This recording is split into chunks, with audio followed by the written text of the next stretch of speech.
Vivek, you have him rapping Eminem at the Iowa State Fair, or the multiple times he's had a protester show up to his event, which always gets me a little like, As a plant. yeah, is it a plant? Whatever. It doesn't matter. He does a good job in terms of creating a viral moment where he treats the person with civility, and regardless of whether it's a plant or not, it's just good content, right? It's good marketing. I just don't think that the average primary voter in the Republican Party, that's going to tip them. Like, oh man, he's so civil. Like, we need someone like that. Like, this is a party that like Trump runs, and so like they don't care about civility, right? Civility has been thrown out the window since 2016 in this party because the largest chunk of the base is deeply unsatisfied with the way the coastal professional managerial class, Washington establishment works. There's a fetishization of like IQ as a parameter that matters after a certain point of intelligence. Like, it doesn't matter if you're that much more intelligent or not, even in terms of your ability to make useful contributions. But then when it comes to human dignity that you're going to accord somebody, it doesn't matter at all, even whether you're at that stratum or not. And I think the sense of losing your self-importance just because you're like smart or intelligent, have some authority to deliver this message because whatever, for whoever's playing that sport, like 99.99% of the time, I'm going to have outwon that relative to you. But I'm just going to tell you from that position of like self-realization, that does not accord you more moral worth than the perceived rube you think is showing up at that MAGA rally because they're too dumb to understand climate change. Actually, most of them might be more educated on the topic of climate change than you believe you are.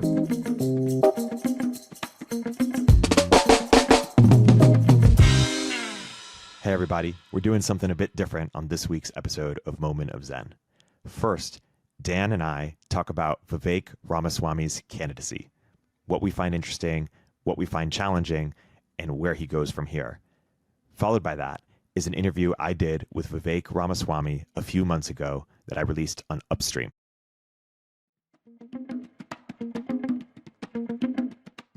I don't think that the candidacy is relevant in a world where Trump has 50% in the polls and he's not even in second place. He's had a big increase from his baseline, but we're still talking about a candidate that is polling under 10%, right? Nikki Haley got the actual biggest bump coming out of the debate. I didn't watch the debate, right? Like, it's just, why waste the time? And he's still running behind DeSantis, who has not made a single right move the entire kind of early part of the campaign. And so I'm curious, like, why people, or like why you're so excited about him to begin with. But Well, part of it is just, if we were talking about Vivek a year ago and we said, hey, a year from now, Vivek is going to be 10% or wherever he is in the polls, we would say no way, right? So part like he's 10x Andrew Yang, who himself, Andrew Yang, came out of nowhere and kind of, was accomplished something by getting 1% or whatever he got. So just on pure candidacy alone, coming out of nowhere, having no political experience, he seems to have momentum. I think that's the least that you could say for him, and that's surprising.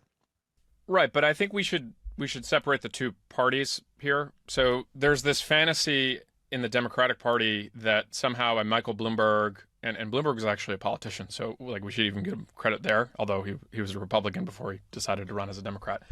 Bloomberg, Howard Schultz, who is it, Tom Steyer, Andrew Yang. It's this idea of like a competent, successful from you could call them entrepreneurs, right? I mean, Tom Steyer, like, what did he did Farallon Capital Management, so he's like a financier type. Obviously Howard Schultz with Starbucks, but it's this idea that like you have this competent executive that is going to come in and run on kind of like a presidential platform. It's never worked for the Democrats. I like who's the most successful through that. That the Democrats nominate based on the kind of like party machine, right? And that's to the chagrin of Bernie Sanders, both with Hillary and with Biden. You take the establishment candidate and you put them there. Obama being kind of like maybe the one exception. I don't know enough about Clinton in terms of who he was running against in the primary. I think maybe it was Dukakis. So, you know, my history is not as good back there, but for those most recent candidates, Obama's the exception, but still very much. I mean, he gave a speech at the Democratic National Convention, you know, during the Kerry campaign and stuff like that. So Democrats don't nominate business people because that's not how the party works, right? As it relates to Republicans in theory are the party of small business, traditionally the party of like bigger business, although I think that's probably shifted over the last 20 years. And you had a major presidential candidate in Mitt Romney. Basically, yes, he was a governor, but also a competent business executive is kind of like how he ran, and obviously was governor of a state like Massachusetts. Ross Perot, this is what I was actually reading right before we talked this, kind of ran on this platform of like, hey, I'm an outsider, I'm a business person. Donald Trump ran on that. But I don't think anyone voting for Donald Trump was looking at the kind of like business credentials. Donald Trump is a big middle finger to the establishment, right? It's the rich men north of Richmond, you know, quip. It's MAGA. It's everything that is, I feel like I've been left out of this kind of globalist increase in prosperity, very much correlated with Silicon Valley and things like that. So the thing Vivek, obviously extremely bright, you know, has all the right credentials, although I would argue that might be hurting him, in the sense that the party he's trying to win is probably the more anti-credential of the two, not more, or probably it is, right? And I just don't see the constituency. It's like who is going to vote for Vivek that wouldn't vote for Trump outside of a group of Republicans that have kind of been more or less manhandled by Trump, right? Like Trump is like it's the pirate meme. It's like I'm the captain now. Like he runs the Republican Party, and whether he runs it competently or he screwed them over in the midterms, the reality is like everything goes through Trump, good or bad, right? Like they lose the Georgia runoff because Trump is unwilling to acknowledge that the election results were valid. But like that doesn't stop him from saying like, okay, like I don't think that they're valid and your turnout is lower or the people are voting against that. And so I think where Vivek sits is he's like of all of the Republican candidates, he is the most pro-Trump. And the cynics are kind of like, oh, he's trying to vie for a VP spot. Maybe that's the case.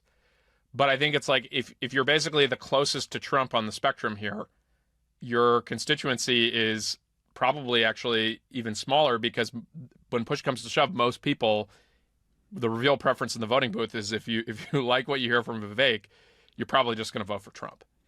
Vivek's not going to win the presidency in 2024. I don't think that the sort of excitement about Vivek is less about that, and it's more, one, to your point, could he be VP, or two, the future of the Republican Party. I.e., if Trump, you know, died this year, Vivek could beat DeSantis, right? Yeah, I would say the thing is that DeSantis is foiled by Trump because DeSantis has he can't meme. And we've talked a little bit about this. You know, Vivek does have some amount of that. Yeah.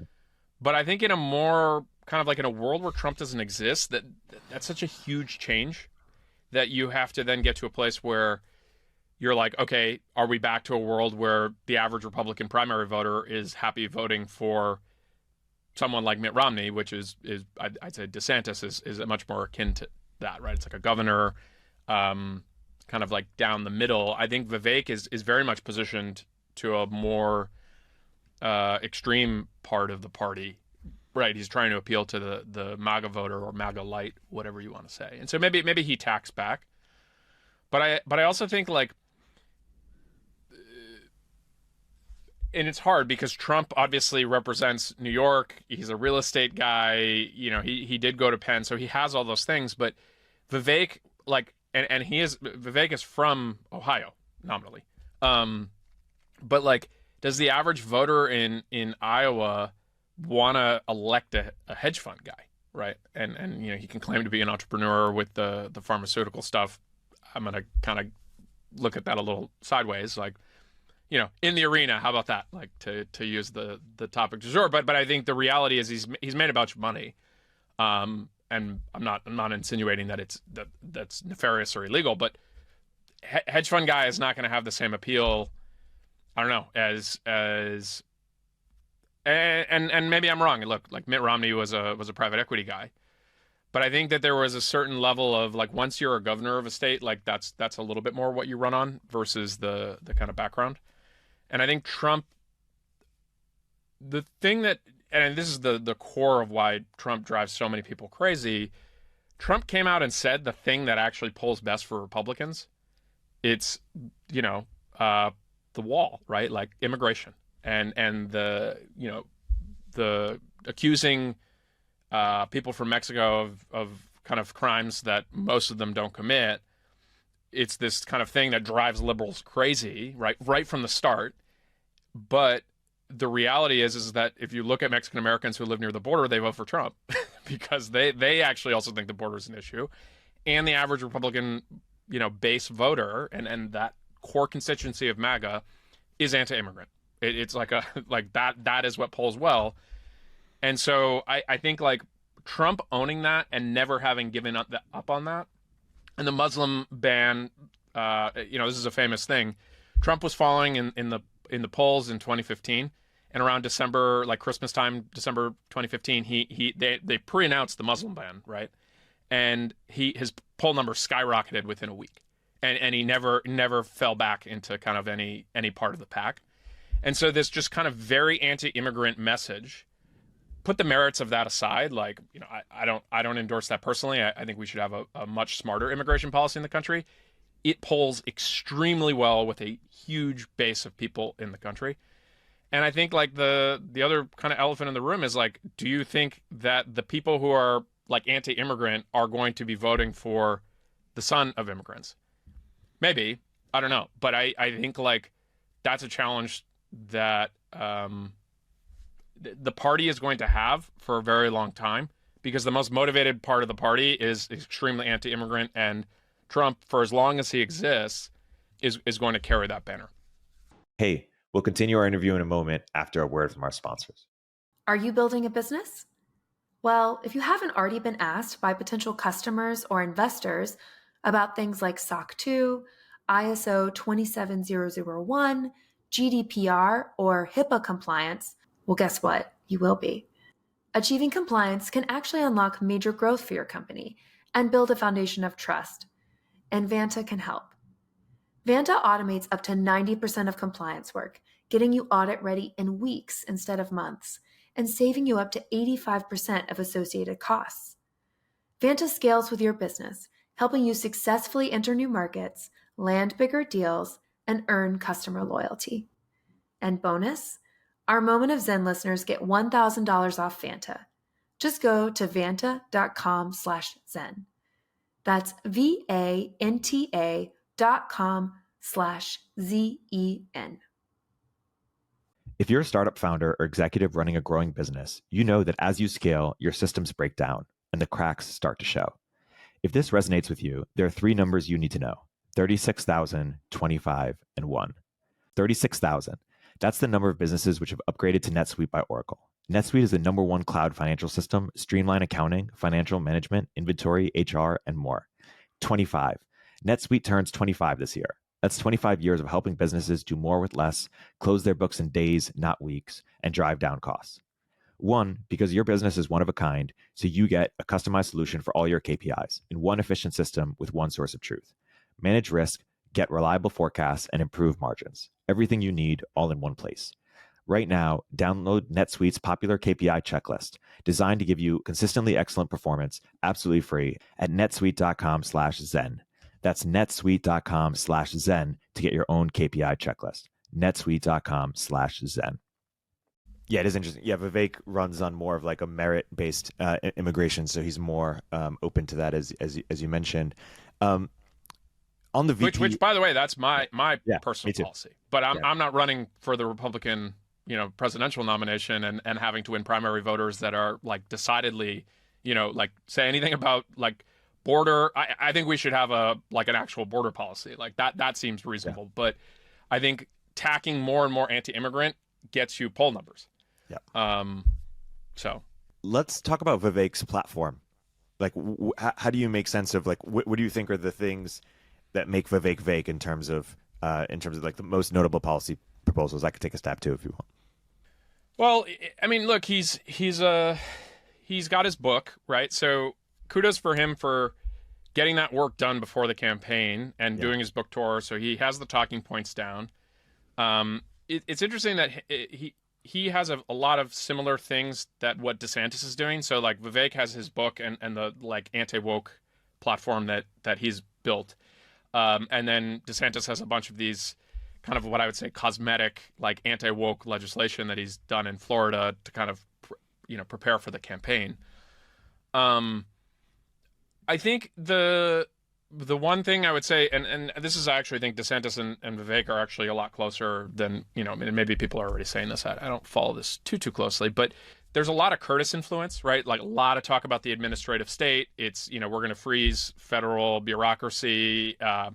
Both are, what's interesting is both are, I think, Yale educated lawyers, right? Or maybe, no, DeSantis is Yale undergrad, Harvard law, and Vivek is Harvard undergrad, Yale law, right? Just like PMC all the way, despite them being kind of more populist, contrarian types. But in both cases, they have some amount of legal understanding. And I think they both kind of look at the, like, how can we expand both this kind of like expansion from the Supreme Court around this major questions doctrine that says, hey, regulatory agencies, you just don't have carte blanche to do whatever you want. Like, you have to get laws passed, which in the case of like having a Republican president come in and actually trying to change the way the federal kind of government bureaucracy and the executive branch agencies work, I think they're both pretty similar on that. I would say Vivek is more wonky in the sense that like he comes up with, he reminds me in some ways of like a right-wing Elizabeth Warren, where he's obviously extremely bright, so he can kind of get to the root of a lot of like whatever policies he's trying to say and come up with something that sounds clever. I don't know if the average voter cares about that. I think where he's done really well relative to DeSantis is, and we've talked about this, he's extremely good at Twitter, and so he's constantly flooding the zone with the latest thing that Vivek is doing, versus what happens to DeSantis is it's whatever the meme the left or his competitors on the right turn him into. It's like that really awkward clip from the debate where he kind of looks like a robot, or like him being at some campaign event where he just kind of looks like a robot. Whereas Vivek, you have him rapping Eminem at the Iowa State Fair, or the multiple times he's had a protester show up to his event, which always gets me a little like... Is it plant? Yeah, is it a plant? Whatever. It doesn't matter. He does a good job in terms of creating a viral moment where he treats the person with civility. And regardless of whether it's a plant or not, it's just good content, right? It's good marketing. I just don't think that the average primary voter in the Republican Party, that's going to tip them. Like, oh man, he's so civil. Like, we need someone like that. Like, this is a party that like Trump runs, and so like they don't care about civility, right? Whatever, the grab him by the blank, civility has been thrown out the window since 2016 in this party, because the largest chunk of the base is deeply unsatisfied with the way the coastal professional managerial class, Washington establishment works. Yeah. The bull case is that Vivek has enough of Trump, i.e. he has the anti-establishment sort of instinct, and he's got the arguments to back it up, with a tinge of Obama, in that he takes the higher road. He's about, or at least, optically, or, when he speaks, he's a very eloquent sort of speaker, but then also he debates and he wins, and he looks good doing it often. I don't believe that. Like, Obama's cool. Obama's always been cool. You can disagree with his policies. You might not ever want to vote for him. Yeah. Like, Obama was, the moment he stepped on the stage at the 2004 Democratic National Convention, like, you were like, that guy has riz. How about that? Political riz. He's always been cool, right? Like, Vivek is rap. And this is the thing, is like, it's so hard if you're a Republican to be cool, because all of the people who are the tastemakers and make people cool in the media are against you, right? There's no way for a Republican to actually be cool. Arguably the last like cool Republican, or maybe the only one ever, is Reagan, and part of that is because he was from Hollywood, right? Like maybe Schwarzenegger, and obviously you're still going to have plenty of the attacks, but like there's a certain allure of kind of being an actor that is going to maybe help you bridge that. But like, you know, Obama had all the pieces of like, oh, he's playing basketball with all these people, and you know, Vivek has the clip of him with his out of shirt on playing tennis. It's like, come on, man, like that's he needs like someone to be able to sit by him and be like, don't do that. Like, do the civility with the kind of like protester plant. Yeah. That works. But like some of these other things, he was like doing burpees with his wife. And it's just like, dude, that's cringe. Like, to be fair, though, maybe you have a Streisand effect here where even when it's cringe, people are talking about you. No one's talking about Nikki Haley's workouts, right? Exactly. So I don't know. Like, my point of view is you can't win via the kind of like path that is not available to you. And in the case, it's like you're never going to have a Republican actually be cool. But so I agree. Obama was cool. Vivek is not cool. What I meant, Vivek is an endearing nerd. Obama was high integrity, or perceived as high integrity. And I think Vivek, what he does is, there was a set of Republican voters who voted for Trump, or maybe even didn't vote for Trump, but even if they voted for Trump, felt really guilty about it. They liked his policies, but they just, you know, they didn't like the grab and buy the and all that bullshit. Vivek is the policies without that. So the people who felt guilty for, or just were never Trumpers because they couldn't get behind Trump, they might get behind Vivek. So I just mean in terms of like elevating the integrity and intelligence of the candidacy. And he's not cool. He's cringe, but his voters are cringe, and so they might find it endearing. Like, to your point, all the cool people are on on the left, and so, or a lot of them are. Right, but to that, I think that's hopium. Like, we're elevating the integrity and intelligence of the candidate. That's not the game. Like that is the, like, we have this model like, oh, we're electing the like most competent person. No, we elect the person that does best at the retail politics game, right? They actually had like All In had this whole segment a couple of weeks ago where they went back and forth on this, and they were all getting upset about it. And I forget the right.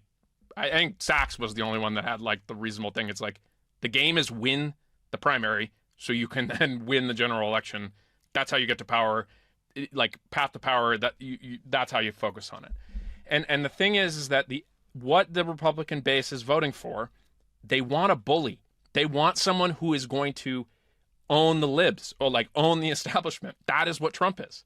They don't think of him as high integrity, right? Like lib media being like, oh, the average Republican voter thinks Trump in his like golden Trump Tower room is the epitome of success. It's like, no, like that's just like people basically treating it, you know, thinking that the masses are stupid. They're not. Everyone knows exactly what they're voting for Trump. It's go in there and spend the next 4 years driving the people that you hate crazy. And even if this guy drives you a little crazy, it drives them way more crazy. And I think if you just start thinking through that, it's like it's the what it's the point of power. It's like to help your friends and hurt your enemies. And like that is what the appeal of Trump is that, you know, you have an attack dog who will have the you know, like the vitality to wake up every single day and just drive these people crazy for 4 years because you don't feel like you have any other option, right? And so I think that like until that shifts, and maybe your point is like, look, like let's just say Trump is probably going to be the nominee here, and like we're now 4 years into the future for the Republican Party, and there's a pretty good history in the Republican Party of the kind of like second place finisher is now the front runner in the next one, right? So McCain versus Bush, McCain becomes the nominee the next time. You know, Romney versus McCain, Romney is the nominee the next time. And the same with the Democrats, right? It's like you kind of have the same group of people kind of trying again and again.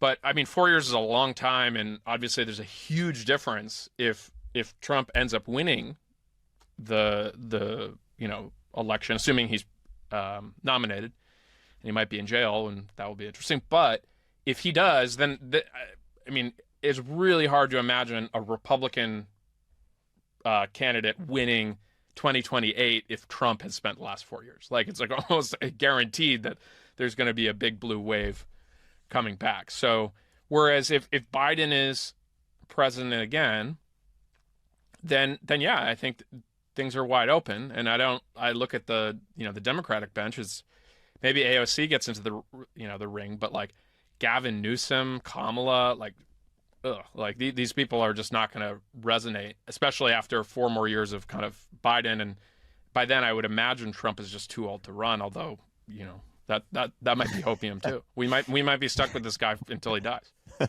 I think we will. And the question is just when is that? I think my case would be that outside of Trump, and he will die at some point in the next decade, possibly. Vivek might be the second best person for the goals that you outlined, which is just drive it to your enemies, because that's what he does, just day in and day out. But that's like saying like Howard Dean, because he had that like kind of like big push and internet native in 2004, was going to now be able to hang over the party. It's like, nah, he was kind of cringe, and he just got smoked by a combination of, you have the coolest candidate in modern American history mixed with like the most establishment machine candidate with Hillary Clinton. And then John Edwards is somehow in the mix. Like, there is no room, and that shifted. So I think like 4 years is a long time in politics. And so I would say, I would hesitate to be like, oh, Vivek, if he finishes second here, is setting himself up really good, well for a 2028 run. There's just too many variables for that. In addition, you can have other people come in, right? It's not like he has a ton of political experience. So someone could look at that and say, hey, that works really well. I'm actually, all of these other things that he's not, and I'm going to just follow and do that, right? Because a lot of the retail politics stuff it's an act, right? So you can adopt that persona and do that for the campaign. Exactly. Yeah. My prediction is Vivek is basically either like an ex-YouTube podcaster like Yang has become, or ends up working at Fox News as something, and then is trying to do this like, non-woke BlackRock, which, like, good luck, man. Like, what do they have, like $1 billion in AUM? Like, what is BlackRock is in the trillions. There's a ways to go on doing that, and I don't think you do that part time. I think that that's an endeavor in of its own. Yeah, I think I agree. Vivek is certainly no shoo-in. To me, what's exciting about this on a meta level is that in 2018 or 2019, I don't even think he had any Twitter followers, and now 3-4 years later, he's a candidate for like, and so it's just it just goes to show, like, in 2028, 2032, if Mike Solana started now, could he become a candidate? It just shows that, to your point, like, people can come out of nowhere, and it's kind of up for grabs if it's the right, the right person with the right charisma, with the right views, and that's exciting. So I believe the more internet native a candidate is, the better they are going. It's like that is going to be an increasing advantage. Like, as older people die off who are less internet native, the entire voter base is going to be internet native. And I go back to, if your ability to quote tweet or dunk in an authentic way, actually from the candidate and not a staffer, that is going to outperform on average across the board. Yeah. So I think you're just going to see more candidates pop up who don't have any experience but are extremely good at memeing and using the internet. So yeah, I would say Vivek is good relative to his field, in the sense that he's also competing against probably the best one at doing this. And I would say 4 years from now, we could have, a couple more people who are even better. Yeah. And we'll get to this in our chat with Balaji that we had, and it'll be released next week. Wait, can we preview a couple of the upcoming guests? Yeah. We have a Balaji part 1 and part 2 that we will be releasing. And, we were talking about, like, Vivek on a national stage. I think there's a big opportunity for Vivek of San Francisco, like, who could, like, someone to come out of nowhere and just build this massive, like, online movement that hopefully translates into something. I mean, Gary Tan has really stepped up. We had Michelle Tandler on previously, but I I feel like there's a huge opening, and no one's really playing the online game well outside of the people we just mentioned. Vivek, welcome to the podcast. We've been talking for a while now, and I'm excited to have a long form conversation. Twitter has been our main medium of getting to know each other a little bit, but it's good to do it the real way. Totally. And I interviewed you on Clubhouse a couple of years ago with Mark Andreessen and Catherine Boyle, and we talked about your book, which is a perfect segue. And at the time, we talked about how you spent a number of years focused on fighting a physical cancer with your biotech company that you took public, and now you set out to then solve a cultural cancer.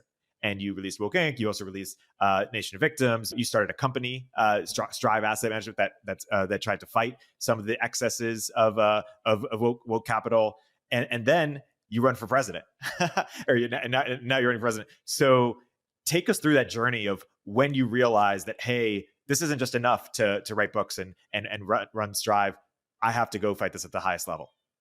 Yeah, I mean, my career was as an entrepreneur, right? So I founded Roivant, and I'm incredibly proud of what we built there. And there's 5 drugs that I personally worked on that are FDA-approved medicines today, and it's a multi-billion-dollar business and all that stuff. That was what my world was. And I began my career studying science, so I thought I was going to be a scientist. That's what that world looked like.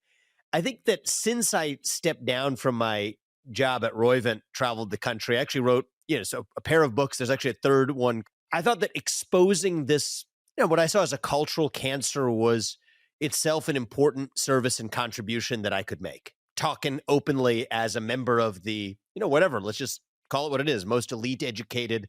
I wasn't born into wealth, but self-generated wealth in elite America, talking with, I think some level of authority, having understood how, if you will, the game is played, to be able to lift the curtain a little bit on why my fellow CEOs and investors and whatnot would privately agree with a lot of what I had to say, but weren't saying it in public. And I understood what that gap was about because I faced some of those same pressures as a CEO. At the same time, I grew weary of just, after a couple of years, I would say, of just complaining about the problem.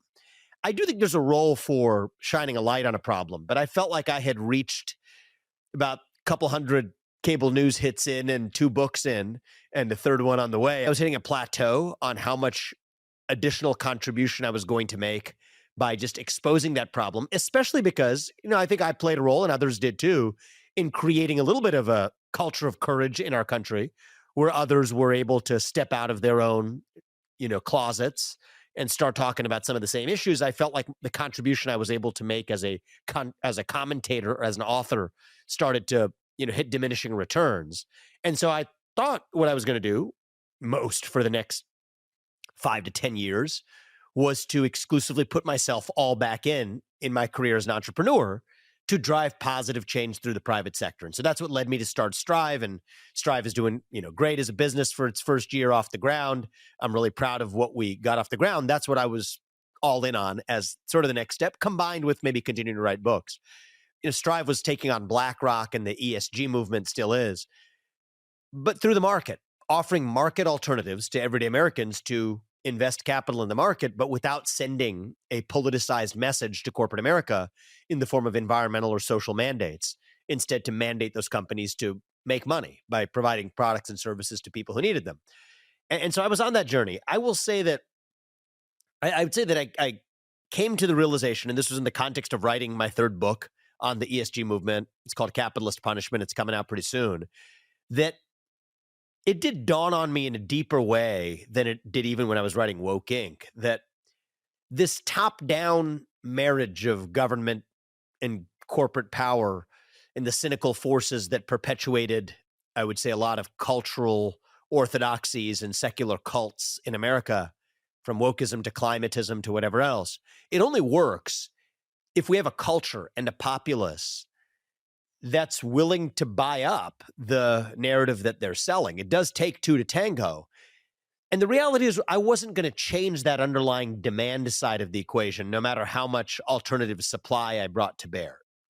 And I don't believe in silver bullets. I do believe in, a plethora of partial solutions. So I was in my lane through the market. But late last year, this was really like December of last year, mostly even seriously over Christmas break, the question of the why, like, why are we doing what we do? I mean, that's settled in pretty deep for me. My wife and I looked each other in the eye and we started to have a serious conversation about the idea of running for president. It was an idea introduced to me through, it wasn't an unfamiliar idea. There would be people come up to me and say this at points over the last couple of years during the book tours, but it wasn't something that we took seriously. But in the midst then of an election season, Donald Trump had already declared we were entering an election season. There's a national identity crisis. It felt like I had a contribution to make to filling that national vacuum of identity that I wasn't going to be able to fully go the distance and be able to do just through the market. And, thankfully I have achieved financial success and independence to be able to now dedicate those resources to having a positive impact. And while I think Strive is going to be, I hope, an important part of a cultural revival in this country, I don't think there's a silver bullet. And I think that there was an opportunity for me to step up and say, you know what, there's a missing national identity in this country. If I can do for America in 2024 what Ronald Reagan did in 1980, leading America out of its last national identity crisis, and I, for reasons we can talk about, I do think that that's what I want to contribute to this race and to this country, then that's what I felt compelled and called to do. And so we entered the race not that far after. It was only 2 months later, by late February. I think I'm one of these people, once I've decided I'm going to do something, I don't like to dilly-dally around. I like to do it. And so by late February, I declared that I was entering the race. I want to introduce some of your ideas to our Silicon Valley audience. So you're running to win, first and foremost. Yes. But you're also running to advance your ideas. And you would love other candidates or the GOP in general to advance some of your ideas, even in the case in which you don't win. Why don't you talk about some of the ideas that you'd most like to be advanced or to be copied by other candidates? Yeah, I mean, look, we're already seeing it. And frankly, I think my team and the campaign team gets a lot more annoyed about it than I do. I think it's a good thing for the country if we're elevating the issues that matter. The GOP is in many ways a party that skips the step of defining what it stands for. My question is, what do we stand for and why do we stand for it? And so then they go to bickering about the who, right? Ronna McDaniel or somebody else, or Kevin McCarthy or somebody else, or Donald Trump or somebody else, just obsessing over the question of the who without ever stopping to have first defined the what and the why. And I think if we define the what do we stand for and why do we stand for it, the question of who actually becomes a lot easier. Who's best suited to advance that agenda? So our whole campaign strategy is to lead the way in defining the agenda, the what and the why. And then the bet is the voters will next year reward the person who led the way in defining that agenda. But it's a win-win either way is the way I look at it. So the whole campaign for me is about reviving American national identity, answering the question of what it means to be American at a moment in our national history where we lack a good answer to that question. So to me, important ideas of what it means to be American. It means reviving ideas like merit and meritocracy and the unapologetic pursuit of excellence. Reviving ideas like free speech and open debate as a central part of our culture and how we settle political differences. Reviving the idea of self-governance, a society in which every citizen's voice and vote counts equally without, frankly, elite intervention or without a quasi-monarchical structure that imposes the right answers to the questions on the rest of society at large. Rule of law. They'll be examples of principles that then guide my policy positions. So let's talk about merit and meritocracy. I'm the first presidential candidate in history. This may be shocking, but it's as best we can tell, it is true as can be. I'm the first U.S. presidential candidate in history who has pledged to end race-based affirmative action in America. And that's a mystery because it's something that a president can actually do. Why can a president do it? Because affirmative action was created by executive order under Lyndon Johnson. If it can be created by executive order, it can be ended by executive order. I've pledged to do it. Not a single Republican candidate even has touched this issue, not even Donald Trump. And I pushed his people on it. The reason they gave is they said this was not a political hill they wanted to die on. Well, I think that for a lot of reasons, we can talk about what those are. This is an issue that I'm not only prepared to take on, I believe we will end a cancer on our national soul by ending this form of de facto racism embedded into hiring practices and college admissions practices, and really, I would say, a culture across our country. That's an easy one. I think the only person in so many words that is expressly committed to abandon the demands of the climate cult in America. I think that I'm not one of these people that just talks about time horizons or it's an all of the above strategy, who say those words because they think that's what they're allowed to say, even though in their hearts they think something different. I'm going to say that part out loud. I think that the anti-impact framework, the carbon emission minimizing framework, is itself the wrong framework. I think the right framework is one that asks the question of how we maximize human prosperity through metrics like GDP growth. And we can get into, a big part of my agenda is unleashing economic growth in the country. Speaking of which, I think that we have to take aim at other impediments to economic growth, not just the climate cult and its demands and unleashing U.S. energy, but also the behavior of the U.S. Federal Reserve. I think the Federal Reserve has been a bad actor for the last 25 years, trying to hit two targets with one arrow, inflation and unemployment, which has proven to be a disastrous 25-year experiment since the Fed got academically infected in the late 1990s. I think what the Federal Reserve needs to do is go back to focusing on what it did focus on, even after it went off the gold standard in the early 1970s for the 1980s and much of the 90s, focused on stabilizing the U.S. dollar as a unit of measurement. That, too, is a big impediment to GDP growth. I'm a big opponent, while we're on the topic of currencies, an opponent to central bank digital currencies, which I think are a grave threat to liberty in this country for the same reasons that China is adopting central bank digital currencies. In the U.S., that's become an argument to say we need to do that to keep up. I view it the other way, is precisely for the reasons that the CCP wants to adopt it, is exactly the reasons why we in the United States shouldn't.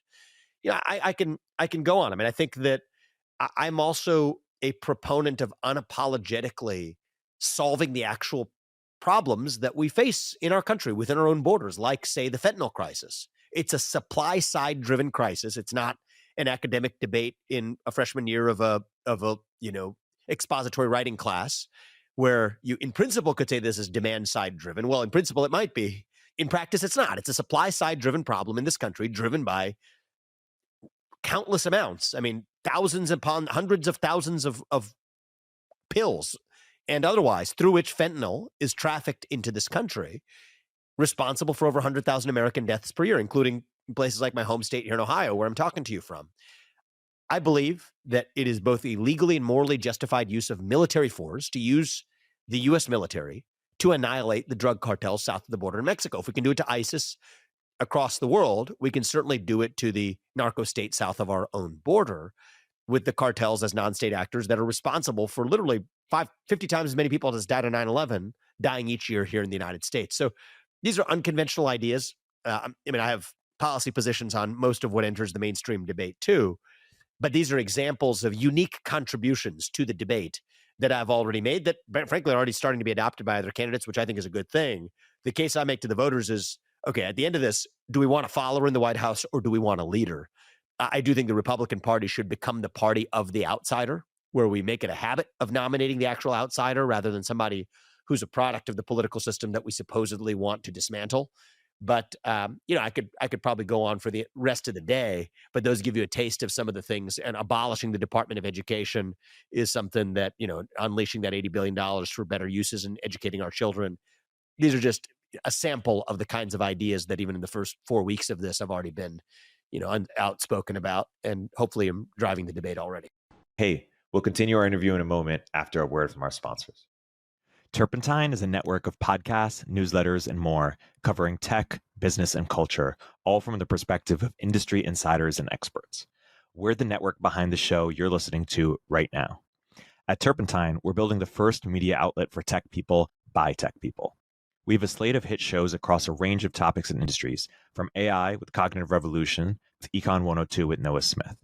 Our other shows drive the conversation in tech with the most interesting thinkers, founders, and investors, like Moment of Zen and my show Upstream. We're looking for industry-leading hosts and shows, along with sponsors.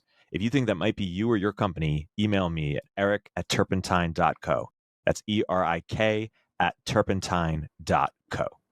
Curious where you feel that you overlap with Silicon Valley and where you differentiate with Silicon Valley. There's not one, Silicon Valley company I know of that's anti-DEI.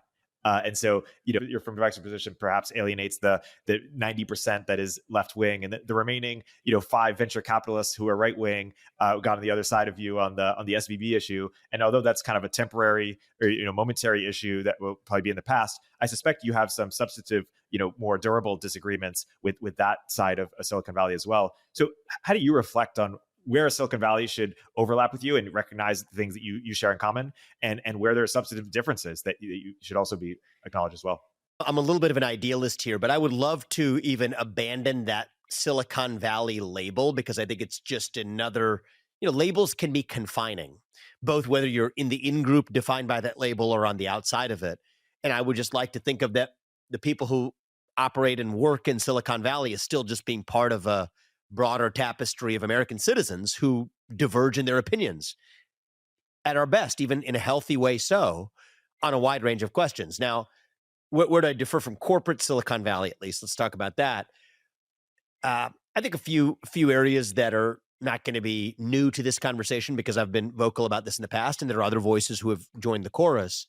I do reject the identitarianism of the modern capital D, capital E, capital I agenda that calls on us to see one another on the basis of our genetically inherited attributes, to see ourselves as oppressors or oppressed based on the genetic attributes we inherit on the day we're born.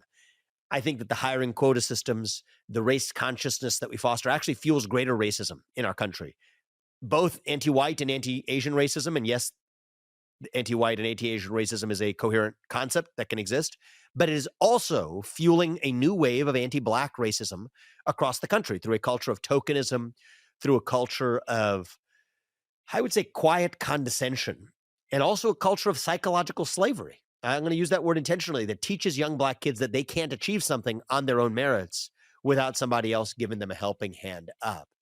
And I think that, in some cases it starts with good intentions. I don't think that most people in Silicon Valley corporate ranks, whatever, are, believing that they make the world a worse place while gleefully pasting a smile on their face and marching with the bushy-tailed, make the world a better place Silicon Valley culture. It does annoy me a little bit. I'm gonna have to admit that, but I think it mostly starts from good intentions, actually. And I think that good intentions can still be taken awry in a lot of bad ways. And I think the racialized identitarian dogma entrenched into the hiring ranks of Silicon Valley, I think, embody that. And then I'm also against the culture. I mean, Silicon Valley 1.0's culture, I'm all in for with respect to the free exchange of ideas through a free and open internet. That was part of the promise of delivering on the culture of the First Amendment, introduced in 1789 and even first envisioned really even in 1776. You can see the precursors of it in the Declaration of Independence. That was part of the promise of turning that into reality in a decentralized way outside of the purview of government itself, the free flow of information, the exchange of ideas. That was the American promise realized even on a global scale through the birth of the internet itself. And so that Silicon Valley 1.0, I'm all in for. The 2.0 version, and we'll see what 3.0 holds in store, but the 2.0 version, I think,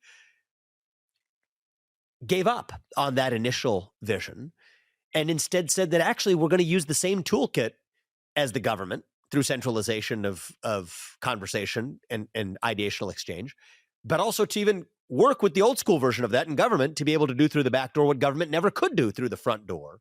And that's something that I cannot abide. I think Elon Musk, at least in name, I was actually on Twitter earlier pointing out, I think maybe some of the implementation failures so far, but all else equal, his intentions are in the right place and it was a positive step forward. But with him as one exception in what he's done with Twitter, stand against a culture of censorship that Silicon Valley has actually come to embody. And I think that some of the people who grew up in 1.0, Mark Zuckerberg and others who are now effectively operating under the rules of 2.0 would cringe hearing this. But I think part of what makes them cringe isn't the truth of what I'm saying, but the reality of it. And I think that that's something that hopefully can be a soul-searching moment for some of those who came of age in the transition from 1.0 to 2.0 who still are able to help, maybe even with greater credibility, because the path to conviction sometimes runs through doubt. Maybe to say that we erred, but we're going to come back and reorient ourselves towards the true North Star, the Jack Dorseys, the Mark Zuckerbergs of the world. I believe they have it in them. The question is whether they have the fortitude to actually unleash that inner animal. And if not, then it's going to have to be others that do it. It's part of why I'm in this presidential race. But, I think those are some of the areas of disagreement with Silicon Valley 2.0 that actually channeled the spirit of Silicon Valley 1.0 that I'd like to actually see revived. The Silicon Valley Bank stuff, I'm happy to talk about. I was just disappointed, frankly, to see a lot of people who I think agree with me or would have agreed with me on first principle on what should have happened there, blinded by their own self-interest. And we're all human beings. We're all fallen human beings. Maybe I'm blinded by my self-interest at times. Maybe I'm blinded by my self-interest as a political candidate. What is that self-interest? We're making a sacrifice to do this whole thing, right? I've put 8-figure sums of my own money written into the campaign just to start this thing. This isn't self-interested in any capitalistic sense of the word. But I do think that with those caveats to one side, I think that it is interesting to me that amongst, financial intelligentsia, of which I'm a member of one, but I know a lot of others who are as well, there isn't one person who supported the government intervention in the Silicon Valley Bank case who I've met who did not have direct financial interests in actually seeing the government intervene to save the uninsured depositors of Silicon Valley Bank, but plenty from Cliff Asness to Ken Griffin to others who did not have those same direct interests, who were equally members of the financial intelligentsia. I don't think anybody could look at me or certainly Cliff Asness or Ken Griffin to say we're unsophisticated on this issue, who didn't have those financial interests, who came out on the other side of it. So I do think this is a case where self-interest guides the likes of, the David Sackses of the world to reinvent a moral justification for a position that he otherwise would have never adopted and certainly would have been on the other side of in absence of that self-interest. But put that to one side, that's a short-term thing. I think first principles are best discussed amongst participants in a debate where self-interest isn't clouding somebody's judgment on that. But, I think that Silicon Valley is not one thing, just like America is not one thing. But if you're asking me to generalize, those would be some of my responses. Yeah. And you had a great debate with David Sachs on it. So I won't get too much into the SVB. I'll just point people in the show notes to that debate. I'm curious how far you take the merit idea, because if we got rid of affirmative action, we got rid of DEI, undoubtedly the groups that have been propped up by affirmative action DEI would go down. And then similarly, if you extrapolate even further, pure merit-based immigration, I suspect that the groups that are crushing it will have even more of them, and even less of other groups of people who are not. So how far do you take that merit-based idea? Yeah, so the second topic is slightly different because I don't think merit is just measured in terms of the way we conceptualize merit today in this country. So I don't think we need a bunch more IT guys in sort of what merit-based immigration necessarily means. I think we have other needs in this country that are underaddressed, and there are many ways to be meritorious as contributors to the country. That should be what guides merit-based immigration in the country. But let's take on the hiring question. I think in the short run, you're right. We'd probably see less Black and Hispanic representation in corporate C-suite ranks if we abandoned affirmative action policies. I think that that's a reality and a symptom of our failure to address deeper problems upstream that almost stop us from addressing those deeper problems upstream because we apply these filters that tell us that we've artificially solved a problem through a symptomatic therapy, when in fact it relieves us of the responsibility of addressing the real problem upstream, which starts in early childhood. Education, family formation, the ability to give people a strong economic foundation to be able to achieve their maximal potential.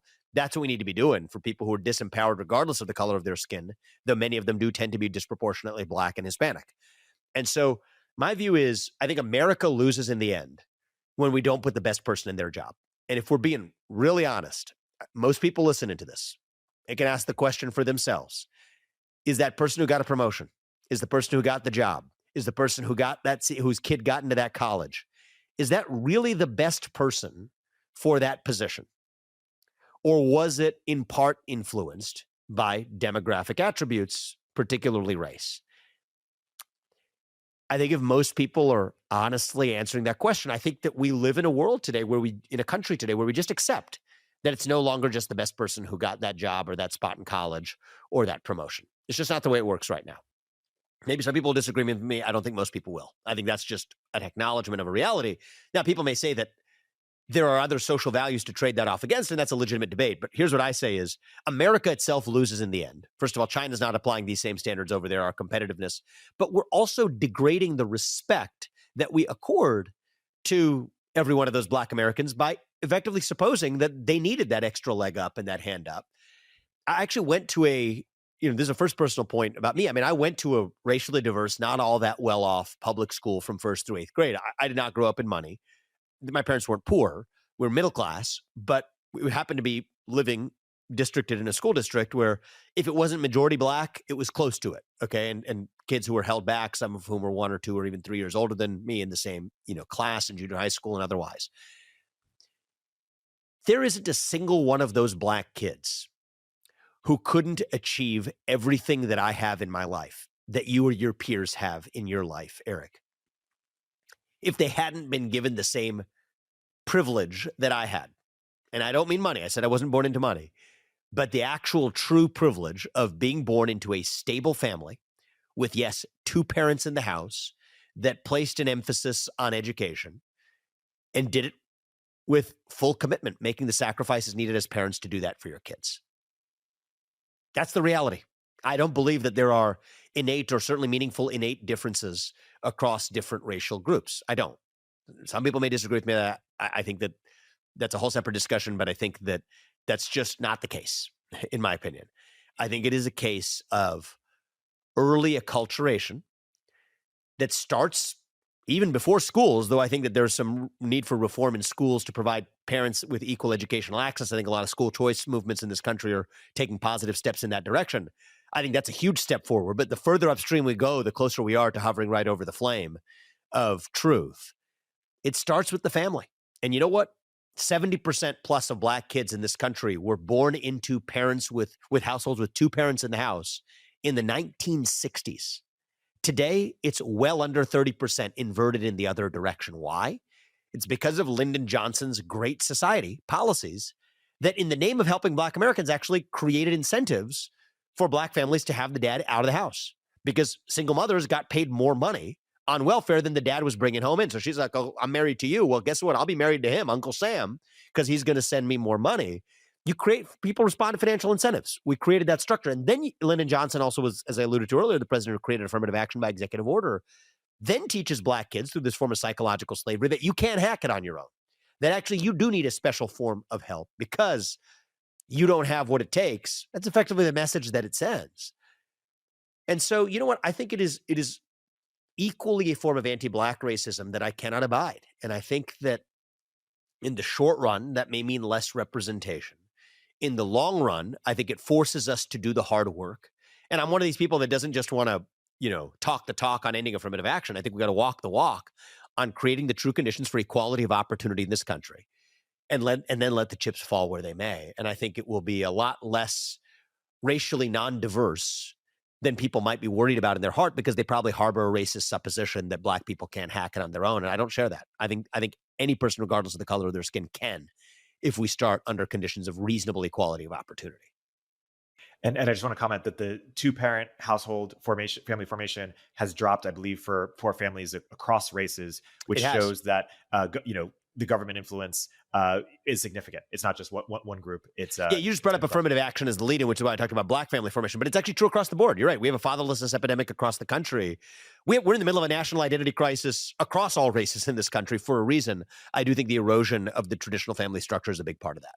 I'm curious, as you've continued to think about how to balance out or get rid of sort of woke hegemony in corporations, the most effective way, because you could say, hey, companies just need to optimize for their bottom line, but maybe for some companies it does make sense to be woke for their bottom line. Or you could say, hey, there needs to be no kind of political discrimination. Maybe that's hard to legalize. Or you could say, hey, there's woke capital companies, there needs to be right wing companies, but maybe there's not the same IQ or same sort of talent base there.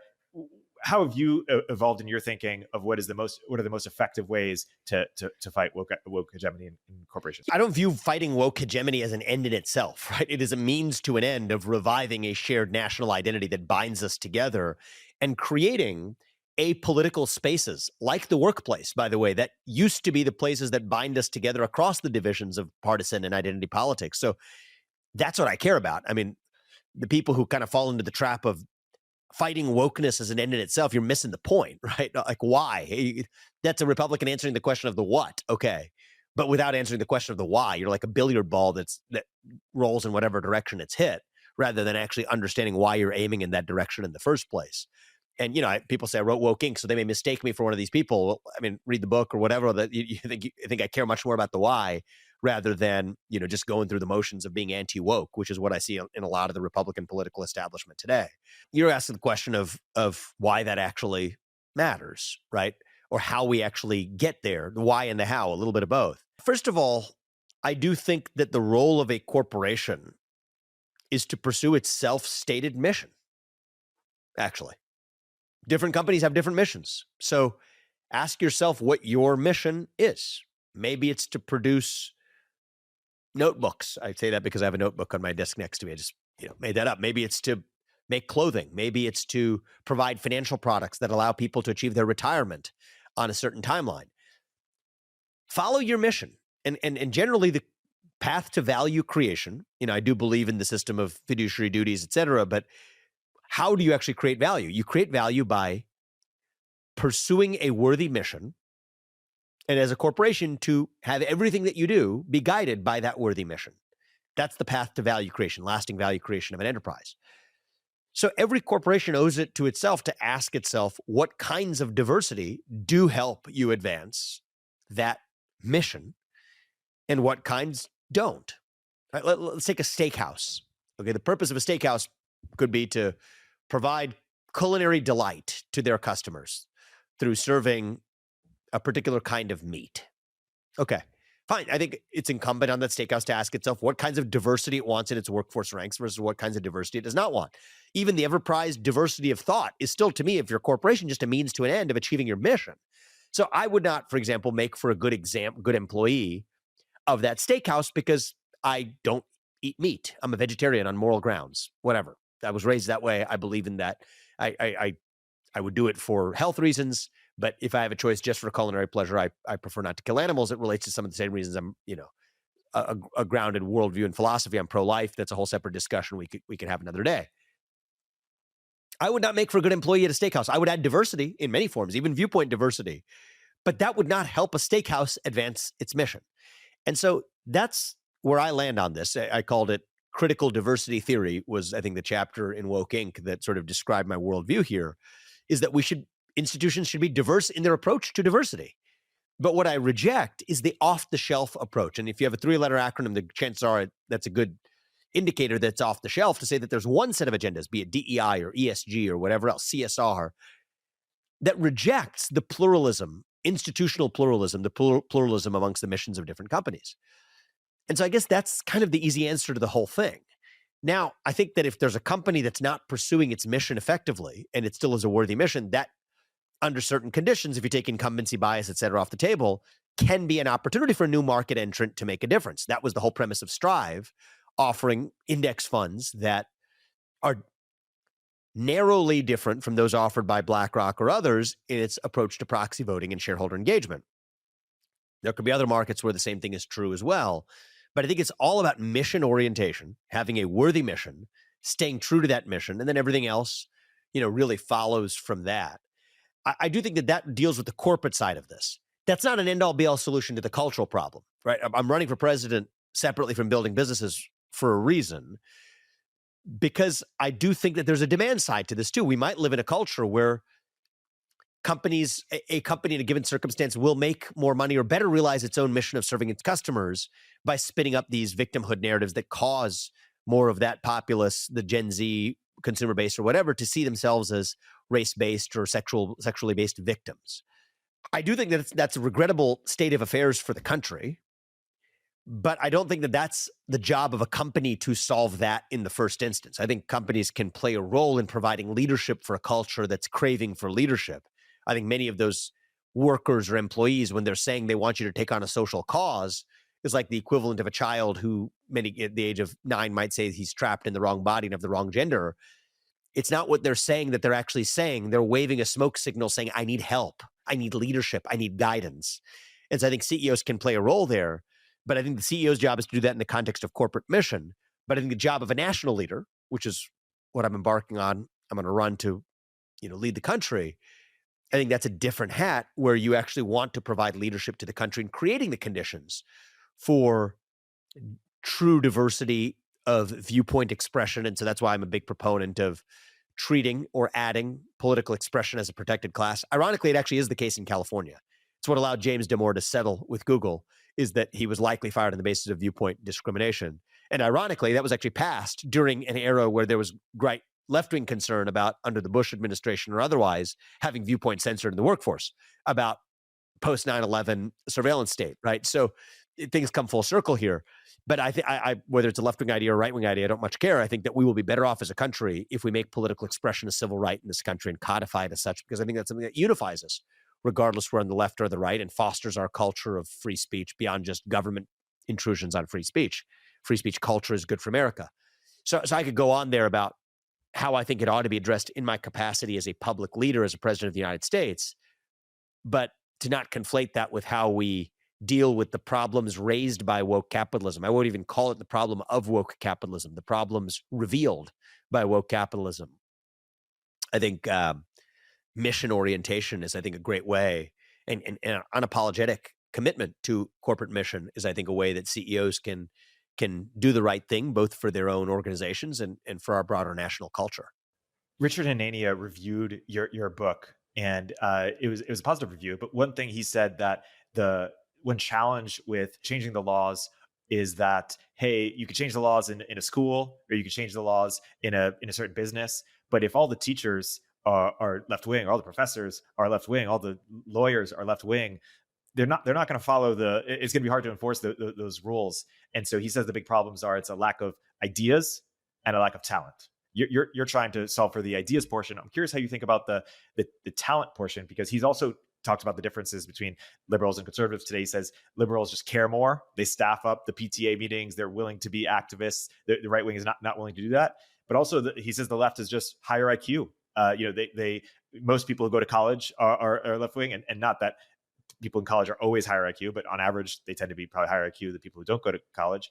And so right now, many people in tech are politically homeless, right? They don't want to be super left because they see what it does to their companies, but they also don't want to be super right because they don't want to be associated with a certain kind of person that they feel that they're smarter than, or more impressive than, or more ambitious than. And they also don't believe in, they're not pro-life. They're pro gay marriage. So they don't share all the same opinions, but they share a lot of them. They're free market. They don't want to be libertarian. And so I'm curious how you think about both the talent front of just how do you up level the right. I do think there's a little bit of a fetishization of IQ as like a parameter that matters. I do think a lot of, if I'm to do the Silicon Valley overgeneralization again, would sort of point to that. Yeah, I can respond to the Richard Hanania point, and Richard's since become, I think, a good friend. He actually was here in Columbus not that long ago. And by the way, I wrote Woke Inc. a few years ago. I believe, as a thinking human being, to be able to evolve your thoughts and change your mind. I've moved a little bit, even in terms of where I was in my policy prescription since Woke Inc., both on some of them being not really implementable ideas, and others of them, while being good ideas, not being end-all, be-all solutions. So I think that I agree with what Richard said. I think Richard sometimes falls into the same trap that maybe I fell into when I was writing Woke Inc., which is everyone thinks their little pet solution is like the right solution, and then you try to see the problem you're solving through the prism of the solution that you got smitten with. And actually, the reality is the problems are complicated and they require a plethora of partial solutions. And so, anyway, that's a separate and probably less important debate, that we can get into it. But suffice to say, actually, bottom line in that review, I have grown to agree with a lot of what Richard wrote and have actually accommodated that into much of my thinking. Even if you look at some of the Wall Street Journal op-eds I've written in the last year, some of that actually, I think, reflects the evolution in my thoughts since Woke Inc. that Richard and others helped spawn for me through constructive criticism. Let's talk about the deeper cultural issue, because I think the way you phrase some things there, I think, are honest, and I think that they reveal, I think, a cultural divide that doesn't have to exist, but that does, between like Silicon Valley and the other. Like let's talk about like particularly the reluctance between many in Silicon Valley today, seeing themselves kind of in their heart drawn to what, I'm not being presumptuous, I just think it's true, drawn to what some people like me are saying on some issues relating to national identity, but who sort of shun the idea of the, Republican or right-wing label. It's because Trump was so beyond the pale for so many people, right? Yeah, just forget Trump, forget the who, just forget the labels. Just think about it in terms of first principles. You can decide where you are on the policies. I think you'll probably, at least for a Republican like me, probably find a lot of people would find a lot of common cause without identifying themselves as Republican. We're seeing this in partly our data, by the way, Eric, too, is like, I think 30% of our donors, or like close to 30%, 29% of our donors in the first month. And we had like lots of unique individual donors. A, they were small donors, but B, 29% of them were first-time donors to a Republican candidate. So I hope we keep that number high. Normally, I'm told it would be like 2%. So it's like an order of magnitude higher percentage, more than that, a little bit more than 10x higher what the norms would be for first-time candidates. And that's great. That's great. I'm for dissolving a lot of these artificial boundaries that we create. But I think part of what's at work isn't really a policy difference. It's sort of a cultural otherness. Like, I'm not one of them. And I think that there is this mentality of like the Rube mentality or whatever that feels a little bit undignified to find common cause with a guy who's like wearing a camo hat showing up at like a MAGA rally. I think we need to find a way of culturally piercing through that otherism. I think it's a form of otherism. And I think you see it in reverse too, the otherism of like, Silicon Valley, but I mean, let's be honest about who holds the tickets to power in the country. It's not like an equal asymmetric, distribution there. So I think that that's not to say that one form of otherism is more justified than the other, but maybe the people who are, I think, in a position of, economic power, at least in the country, ought to be willing to go first in abandoning otherism. And, I think that part of my role here in this debate national landscape or whatever. I mean, maybe some people will hear some of the things I say on a given day and disagree with them and think that guy is dumb, and they're entitled to that. But I don't believe in false humility. All right. I think I've probably achieved what most people who move to Silicon Valley to become an entrepreneur aspire to. Maybe not at the absolute highest level. It's not $1 trillion company I've created, but I've built 3 companies from scratch in the last, 10 years, written, 3 books, 2 of which are best-selling books already, graduated the tops of my classes at places like Harvard, Yale, et cetera. I'm not saying this to boast. I'm saying this to sort of build a connection with a base of people who I can then use that standing to tell you with firm authority, okay? The people who live within a 100-mile radius of where I'm talking to you from near my home in Columbus, Ohio, most of them understand the Constitution in their bones more deeply than many of the people that I went to Harvard or Yale Law School with, or who I've built businesses with. I'm not some like hands-off CEO who happened to have stumbled into biotech and then just found the smartest people. I did find the smartest people, like many of whom were smarter than me, who we did bring in. But the 5 drugs that are approved on the market today, they would not be on the market today for a rare genetic disease in 20 kids who now live lives of a normal, or are able to live lives of a more normal duration, who would have died by the age of 3, to men with prostate cancer, to a drug for endometriosis and for uterine fibroids, to psoriasis, to a drug for elderly people with overactive bladder. I'm first personally involved in overseeing the strategy with FDA of the trials we need to run. Like I said, this is coming from me here. I'm trying to find sort of some sense of common cause and purpose with people who think of themselves as product guys with skinny jeans and thinking that coding makes the ability to code puts them in a different moral or intellectual stratum. Maybe it does put you in a different intellectual stratum, but the first thing I would say is not as much as you think, I think, actually. But the second thing I would say is that there's a fetishization of IQ as a parameter that matters after a certain point of intelligence. It doesn't matter if you're that much more intelligent or not, even in terms of your ability to make useful contributions. But then when it comes to human dignity that you're going to accord somebody, it doesn't matter at all, even whether you're at that stratum or not. And I think the sense of losing your self-importance just because you're smart or intelligent, have some authority to deliver this message because whatever, for whoever's playing that sport, 99.99% of the time, I'm going to have outwon that relative to you. But I'm just going to tell you from that position of self-realization, that does not accord you more moral worth than the perceived rube you think is showing up at that MAGA rally because they're too dumb to understand climate change.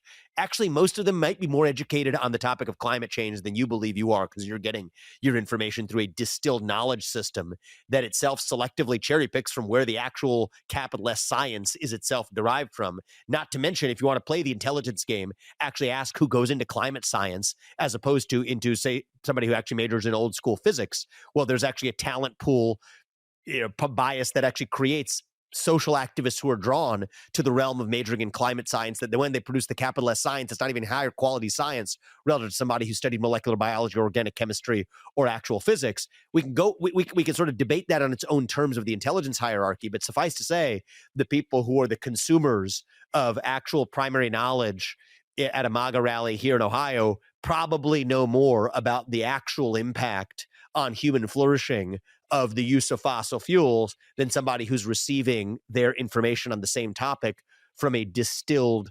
approved pipe channel of how they get their knowledge on the same subject. And so whatever I'm going to say that's most persuasive, some of that probably sounded, unhumble. And I did that on purpose for a reason, because I'm trying to, bridge a divide here that I don't think has to exist. I think if people lose their sense of self-importance about their own IQ or the number of green pieces in their bank account is giving them any sort of form of moral authority in the country, I think that the people in the rest of the country have a pretty good sixth sense and antenna that you feel that way too. And that's a big part of the division in our country. And I think we would do well to abandon these false idols that we, I think especially in Silicon Valley culture, Wall Street culture, where I kind of first began my career, have grown accustomed to wearing. And then on a given day where we're, feeling like a good citizen again and wondering where to send our political dollars and who to host a fundraiser for, feel like we ask the question, why are we so divided? Try looking in the mirror. I think each of us owes it to ourselves to look in the mirror and ask ourselves what role we played. Easy to point at January 6th and point at the TV and play some footage and say, I'm not that. A lot harder to look in the mirror and ask yourself what role you played in actually creating that. I think any American who's going to point out what happened on January 6th and as a national travesty and blaming somebody else for it, my homework assignment for you is look in the mirror and ask yourself what role you played in creating the conditions for that. And I think every American has some self-reflection to do on that count. And I think the more of it we're willing to do honestly and engage in ourselves, I think the more likely it is we're going to have a thriving nation left at the end of it. It's not just Silicon Valley and Wall Street. It's really just education polarization in general, where you sort of have a class that goes to university and all believes a certain way, and 2/3 of the country that doesn't. Basically, what sort of 2016 and Trump and others did is or what happened as a result of it is you can no longer be right wing, still be in good graces of people, of your coworkers, of your friends, of your relations. They don't date anymore across the aisle. And with the hope for the new right, people like you, people like JD Vance, is saying, hey, we'll have the fight of someone like Trump, maybe, the instinct, the ability to the charisma, let's just say. But you also have the competence and perceived competence, perceived intellectual sophistication of like a Mitt Romney or Barack Obama, so that people can see, hey, we're peers here. You went to the best universities. You built big companies. These are people I can associate with and justify it. And Eric, I'm not exactly in the same place as JD. I think there's some, he's a friend, but also from Ohio here, et cetera. We were law school classmates and we grew up actually 15 minutes from each other, even, where he was in, closer to Middletown. It's not that far from where I grew up in Westchester, Ohio.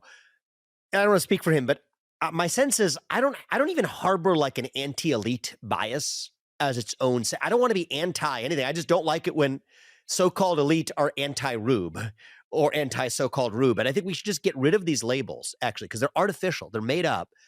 And, I genuinely believe, I will say this. I said this before, but I'll say it again because I think it's important for people to hear me on this.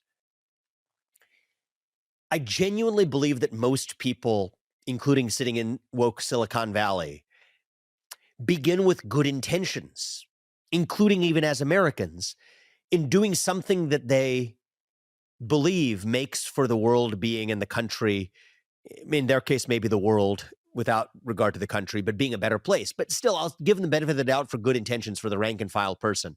Different for the, a lot of the people at the top who cynically exploit some of this hunger for purpose. But the average person in the ranks who kind of shows up and puts a little, black square on their Instagram account or whatever, they're not bad people, right? They're just, many of them are lost. They're hungry for purpose. They're discovering themselves, but it comes from a good place. I would really ask you to consider making the same charitable assumption about the average person who shows up at a MAGA rally or a Trump rally or whatever, or pretty soon to be my rallies or whatever, soon in this country. Because it's true, actually. Like, I've seen it. I've lived in your world, right? It's not an unfamiliar one to me. I'm, in and out part of it. And I think that if we can make the assumption that the most other of the other still probably shares the same good intentions that we do, I think that we will realize a lot of the divisions that we create are the products of categories, terms we use. Language, I think, can be dangerous in this respect, right? Labels can be confining. Once you think of yourself as a person of color or as a member of Silicon Valley or as a member of the Republican Party or the Democrat Party or whatever, that label then becomes confining. It's like a prison that shackles you. And I think that it stops you once you're shackled, then you're shackled to a tribe that requires you to see a member of the other tribe as a member of the other. And I'm not anti-elite either. I think that's also just sort of a label. What does it mean to be elite? I mean, I in Woke Inc., actually, I sort of parse this a little bit, where a university, you've got the professors, you've got the managerial class, the administrators, and then you've got the students. The professors and the administrative bureaucracy, the associate dean of God knows what, they're both elites. But I think one is responsible for the cancerous death of the university in a way that the other is not, right? You can have crazy left-leaning professors, fine, but as long as people are just freely pursuing their own ideas at a place like Harvard to pursue truth, so be it. It's a free flow of ideas with protected environments to actually pursue ideas freely. But the managerial bureaucracy, the associate dean of some three-letter acronym, that's actually what's created the anti-intellectual, hostile culture at today's universities, the intellectually oppressive culture at most universities today. But like, both are elite, so the word elite is not useful. So I'm a fan of abandoning these labels, but I think that we have to do it with charitable instincts that are grounded not just for the sake of being nice, but because they're likely to be grounded in truth. That whenever you think whatever you're doing is to advance some good intention, chances are that person who you view as the other, who showed up even peacefully on January 6th in Washington, D.C., showed up there because they believed in good intentions for this country too. And, I think I reserve my criticisms where I don't start with those same charitable assumptions with the likes of those whose financial self-interest guides actually much of what they end up saying. And that's my issue with the Larry Finks of the world, or even a lot of the folks who disappointed me with their puzzling and vehement advocacy around the Silicon Valley Bank situation, which I know alienated a lot of folks in Silicon Valley, and that's unfortunate, and probably lost a lot of donors as a consequence. But maybe we'll bring some of them back over the course of the next year and a half. But either way, my goal is to speak truth at every step of this, and I begin for all but those who I think are in the category of having financial self-interest as a way of perpetuating philosophies that are guised in the garb of doing good. That's a really small subset of the total. But for everybody else, I'm really prepared to start with the charitable assumption that even if we disagree, we're still doing it with the best of intentions.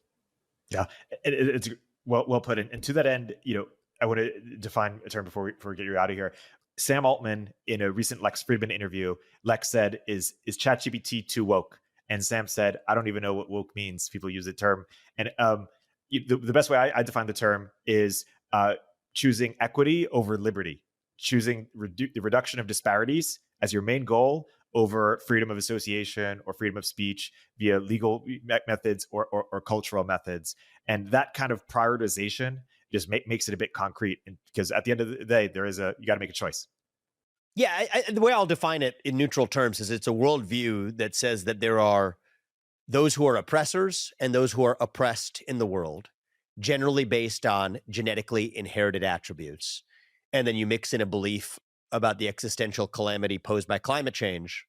That's basically, in short form, what it means to be woke. Now, I think that, agree or not, that's a facially neutral definition.